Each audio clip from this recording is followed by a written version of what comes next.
everybody. Welcome back to another episode of 5 Minute Gaming News, the show that made it another week. Look at us. Today, I wanted to start with something that isn't necessarily video games, but it is video game adjacent to a topic that we've been talking about a lot lately. As you know, NFTs and the promise of their inclusion in the gaming world has been on my mind a lot. In case you've missed every other time I've talked about this, I hate it. It's microtransactions, but with this added terribleness of lies. The idea being that if you buy the extra special gun NFT, one, you'll get to use it on other games and it will still have its value for years to come, even if that game itself ceases to be. And two, that value will grow, and then you can resell it. Sure, that equals the company that made the NFT skimming a little money off the top, but hey, it's for the players, baby. So it should come as no surprise then that when I see an article like this over on CoinDesk, I find myself content knowing that my constant warnings about NFTs aren't just the ramblings of a crazed old man. Twitter's Jack Dorsey sold his first tweet ever in NFT form to a crypto entrepreneur for $2.9 million last year. Last week, said Crypto Bro tried to resell it for $48 million, and his highest bid was $277.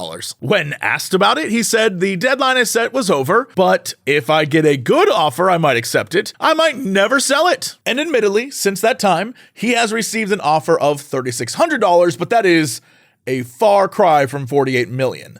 And again, we are reminded that collectibles are only worth what people are willing to spend on them, and people are wisening up. In other totally great news, the Dev Space remake devs are listening to fans, and it's awesome. A few weeks back, the team behind the Dead Space remake held a live stream where they offered up some of the new sound design for the game. Everything from echoes in hallways to new weapon sounds. And it's these weapon sounds that kind of caused a small uproar with fans of the game. A great example is the infamous sound of the plasma cutter was gone. It was super noticeable and very obvious that it wasn't, what's the best way of putting it, as powerful a sound as it used to be. Something just seemed off with it. Why change a good thing? Well, the devs listened, and in a tweet this week, they posted the modifications to the sound effects, and honestly, they're great.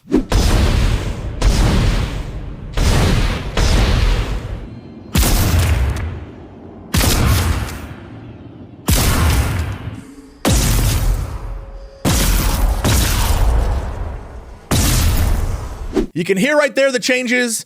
I'm so happy they did that because honestly, it was bugging me and I just didn't want to rant on it constantly. But you know how I get when something bugs me.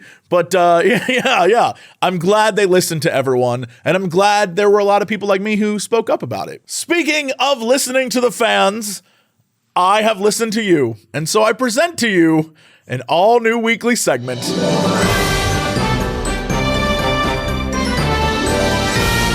Hello everybody and welcome to the Cren Minute. This is my 1-minute segment. I get on this fine program every week to talk about whatever I want.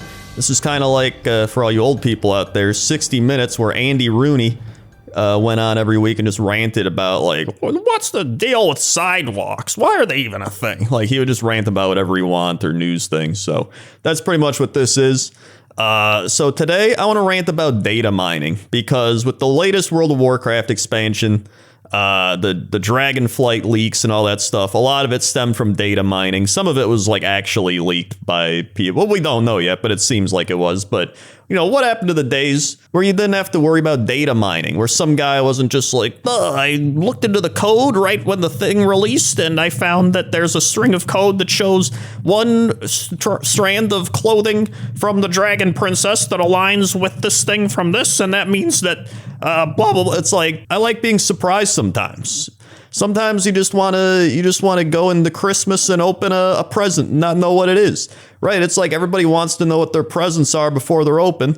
Sometimes, you know, it's just better to wait and just be surprised. So that's my rant of the week. Absolutely nothing to do with gaming news outside of the fact that the new WoW expansion is going to be announced in a few days.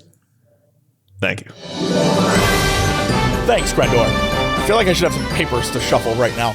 Thanks, Crendor. Shuffle, shuffle, shuffle. You know what I mean? Anyway, thank you also to everyone over on patreon.com/Jesse Cox, especially Vivian Chen, Lito, and Josh H. Again, thank you so much to everyone for watching and all the support and all the comments and the likes. It is awesome that you love this show. We love putting it together for you. That's it for this episode. I'll see you Monday.